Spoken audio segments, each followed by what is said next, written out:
りてんこ盛り。どうも、巣ごもりです。今回はですね、男性でも楽しめる少女漫画特集ということで、まず第1弾で少女漫画を何作品か紹介していきたいと思います。言うてね、巣ごもり、やっぱね、こう、どっちかっていうと、戦う系が好きなんですよ。やっぱジョジョが好きっていうのもありますし、なんかね、こう、やっぱ、ドガンバギン細かいことはいいんだノリノリノリドラーオラオラオラオラオラオラオラみたいな。はい、そんな感じの作品がすごい好きで。だからね、意外と少女漫画って、なんだろうな、そんなに、こうね、好きってなるの少ないんですけど、そんなね、巣ごもりでもね、これは大好きだってなった超無調漫画をこれから紹介していきたいと思います。では、まず、1作目森永愛先生が描かれている月刊アスカにて連載されていた山田太郎物語です。こちらね、容姿端麗で、成績も優秀で、はい、運動神経も抜群で、まさに由緒正しい名門一宮高校に通う完璧な存在、山田太郎くん。実はですね、家がね、超ド貧乏という、はい、そんな物語になってます。はい。しかもね、ちょっとやそっとの貧乏じゃなくて、マジで貧乏なんですよ。一宮高校に通えてるのも、その特待生は学費、その他もろもろ免除っていうのがあって、それを使ってるからであって、本当にド貧乏。どのぐらいかっていうと、筆箱をね、買うお金がもったいないからってね、アーモンドチョコレートってあるじゃないですか。アーモンドチョコレートのね、空箱をね、スイーってやるやつね。あれを、筆箱代わりに使ってたりとか、はい。あとね、制服に似た安い生地を探してきて、ミシンもないので、手縫いでね、制服に似た何かを作ってみたりとか。でもね、なんかね、それをね、周りが勝手にね、補正してね、なんかね、いい感じに上げ上げしてくれるのがね、すごい面白いんですよ。山田くん、制服、オートクチュールなのねとか、きっと、普段高級なものしか食べてないから、庶民のお菓子が珍しいのねみたいなね。はい。そのね、なんかギャップが面白いんですよね。はい。他にもね、犬をね、非常食用で飼ってたりとか、あとはね、友達の三村のね、家にね、住み込みでね、女装してバイトしに行ったりとか。まあね、森永先生の作品って、なんか個人的に好きなのが、コマをね、槍のように描いて、それをね、実際にキャラクターにぶっ刺してダメージを受けさせるっていうね、そういう描写をよくやられてるんですけれども、それがね、私結構好きで。あとはね、その山田太郎物語に、すごく兄弟がね、みんな、太郎くん多いので、可愛いね、弟や妹たちもたくさん出てきて、癒されますし、他にもね、森永愛先生の作品、アヒルの王子様とか、あとはね、極楽青春ホッケー部とか、どれもね、基本ノリがいい、すごくね、面白い作品ばっかりでございますので、山田太郎物語、ないしはね、森永愛先生の他の作品も含め、ぜひぜひ、要チェックなのです。次、滝波ゆかり先生が描かれている、元彼マニアです。こちらね、エゴダちゃんを描かれた作者さんの作品なんですけれども、内容は27歳の OL、南波ゆりかちゃんは22歳の時に別れた通称まこちを未だね、引きずってて、もはやね、なんか崇め立てまつってるレベルなんですよね。そんな元彼を忘れられない女子の物語というか、思い出はどんどん美化されるってね、これね、男女問わず、割とあるあるなんじゃないかなって思うんですよ。なんかね、ついついほら、昔の友達とかさ、恋人とかね、名前検索してね、今何してんのかなとか調べちゃったりとか。巣ごもりもね、やっぱね、キャラクターとかどんどん脳内でね、保管して美化していっちゃって、なんかね、敵キャラだったはずなのに、勝手にね、私の中ではね、実は頑張ってた、みたいな。ディエゴ頑張ってるディエゴ頑張ってるよみたいなね。はい。そんな脳内になりますから。あとはね、私、アイドルオタクなんですけれども、卒業しちゃったメンバーとかね、どんどんね、思い出美化されて、だんだん女神になってきちゃうんですよ。はい。でね、芸能活動復帰しますとか言ったなった後にね、実は、時、仲めっちゃ悪かったんですよ、メンバー間で、とか、彼氏いましたみたいなね、暴露されるとね、本当にね、辛いんですよ、マジで。はい。ゆりかもね、突然ね、ある日、働いてる会社に、まこちがね、やってくるんですよ。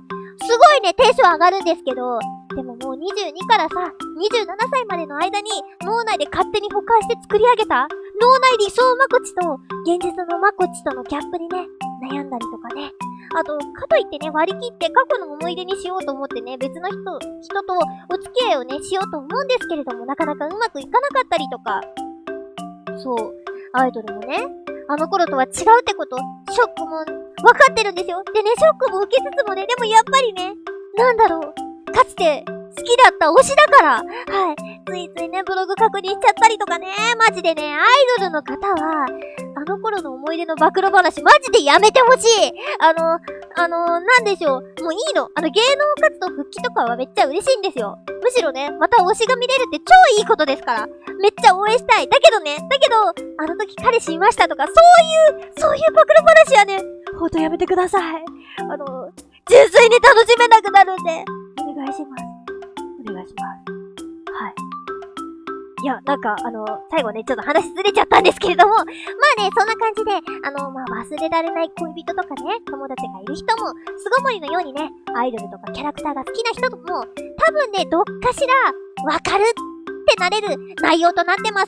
あとね、同僚のキャラクターとか、あとね、サブキャラクターのね、友達とかもね、非常にね、いい味出してる。テンポもね、非常に良いし、すごいね、サクサク読める作品なので、よかったら、ぜひぜひ、チェックです。最後、シーナン・カルホ先生が描かれている、君に届け、です。いやね、もうこれはね、名作でしょう。はい。いや、軽く説明すると、貞子とね、あだ名がついてる。でも本当は天然で優しい主人公、黒沼さまこちゃん。見た目のせいかね、クラスでもね、浮いた存在となってしまっているんですけれども、ある日ね、対照的なね、男女問わず人気で、爽やかで、かっこよくて、明るい、風早くんのね、仲良くなったことをきっかけに、少しずつね、沢子の周りもね、変わっていくというような、そんな話になってます。はい。この作品の良いところ、はい。基本的にね、ほんとね、爽やか。少女漫画って子供向け、大人向け関わらず、結構ね、ドロドロしちゃってるところがあるんですけれども、そこがね、良かったりもするんですけれども、沢子ちゃんがね、マジでね、いい子でね、前向きなんだわ。はい。1話でね、罰ゲームで自分と風早くんがからわれて、付き合っちゃいよ、命令みたいな感じでね、クラスのみんなにね、言われるんですよ。でね、それでね、また風早くんがね、構うんですよ。黒沼は女の子なんだぞって。風早くかっこよみたいな感じなんですけど、そこでね、またさらに、沢子ちゃんもね、風早くんがみんなに誤解されてしまう。名誉を守らねばってね、クラスのみんなにその時思った自分の気持ちをね、正直にね、話すんですよ。誠実。ほんと誠実だわ。マジで。本当にね、応援したくなる二人です。いやね、マジでね、もういい子に育っちゃってもう、おばちゃん嬉しいよみたいな感じになるんですよ。はい。あとはね、ライバルのね、くるみちゃんとかもね、腹黒い系ポジションなんですけれども、でもね、根っからの悪いやつとかではなくて、めちゃくちゃ可愛いのに、しかもね、器用なのにね、ちょっとね、コンプレックスが多くてひねくれちゃってるところとかね、可愛いし。くるみちゃんはね、君に届けの番外編の運命の人、続編として出たところにね、主役としてね、描かれてるんですよ。いやね、主役になったらね、マジでくるみちゃんマジカワなんだわ。いや、もうちょろいんなんですよ、もう。運命かわいいぞーみたいな。そんなわけでね、君に届けはね、もうとにかく、少女漫画のね、キラキラした優しさを詰め込んだ、そんな素敵な作品となっておりますので、よかったらぜひぜひ、要チェックなのです。ということで、今回はですね、男性の方でも楽しめる少女漫画特集ということで何作品か紹介させていただきました。これからもね、第2弾、第3弾とちょっと少女漫画ね、紹介していきたいなと思います。はい。頑張って少女漫画マスターになるぞー。以上、巣ごもりでした。見てくれてありがとう。バイバーイ。バイバイバイバイ。バイバーイ。バイバイバイバイバイバーイ。すごーでじゃんけんじゃんけんぽんパーでした。勝ったあなた、チャンネル登録よろしくね。負けたあなた、チャンネル登録よろしくね。アイコのあなた、チャンネル登録よろしくね。以上、巣ごもりでした。バイバーイ。